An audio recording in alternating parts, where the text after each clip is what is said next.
গুলিবিদ্ধ হয়ে শহীদ হন। ওমর একজন এয়ারক্রাফট মেইনটেনেন্স ইঞ্জিনিয়ার, বিমান বাংলাদেশ এয়ারলাইন্স ট্রেনিংরত অবস্থায় ছিলেন। ওমর 5ই আগস্ট আন্দোলনে যে বিজয় মিছিলে বিকাল 4:30 নাগাদ আর কি পুলিশে এমন গোলাগুলি করে, গোলাগুলিতে 3 থেকে 4টা গুলি খেয়ে ও রক্তাক্ত অবস্থায় রোডে পড়ে থাকে। দেন ও বাংলাদেশ মেডিকেল হসপিটালে ওরে নিয়ে যায়, ওকে ওই হসপিটালে অ্যাডমিট নেয়। ও পরে অন্য হসপিটাল নিতে ও রক্তক্ষরণের জন্যই আমাদেরকে ছেড়ে চলে যান।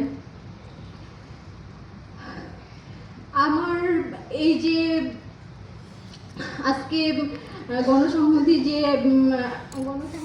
আন্দোলন এর সভাপতি জোনায়েদ সাকি,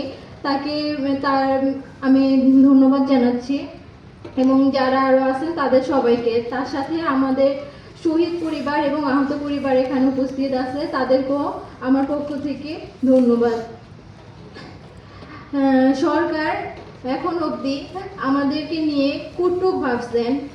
আজকে আমার হাজবেন্ড চলে গেছে, এতগুলা বাবা তাদের সন্তান হারাইছে, বাবা মা সন্তান হারাইছেন। এই যে ওয়াইফ, তাদের যে শূন্যতা, এই যে এতিম বাচ্চাগুলা, তাদের যে বাবার যে এই ছোটবেলায় বাবা কি জিনিস বুঝে ওঠার আগে তারা বাবাকে হারায় ফেলছেন। এই রাজনৈতিক দলগুলা তারা আমাদের রক্তের উপর দিয়ে এখন অব্দি দাঁড়ায় আছেন। হয়তো ফেস ভ্যালু যে কিছু শহীদ পরিবার আছেন তাদেরকে নিয়ে তারা রাজনৈতিক দলটা চালায়া যাচ্ছেন, কিন্তু এমন অনেক পরিবার আছে 1000-1500 জন, তাদের প্রায় খবর নেওয়া হয় না। তাদের কি বলে ইতিহাস থেকে তারা হয়তো হারায় যাচ্ছে এমন অবস্থায়। তারপরে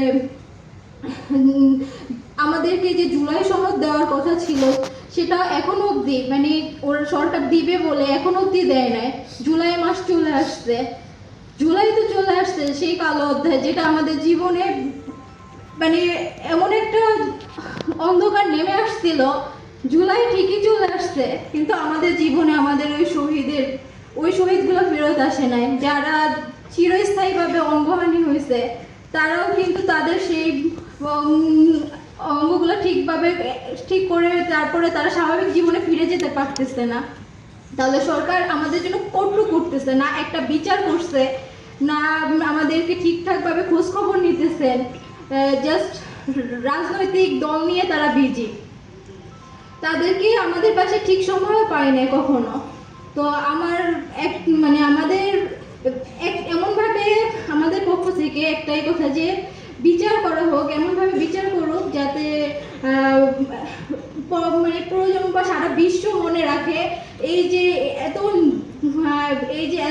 নৃশংসভাবে যে মানুষগুলো মারছে, যে যত রক্ত জড়াইছে, এগুলো এমনভাবে বিচার করা হোক যাতে মানুষ মনে রাখে। আর সেকেন্ডবারে এরকম রক্তাক্ত বা এরকম হত্যা চালানোর আগে মানুষ ভাবে ওই বিচার দেখে।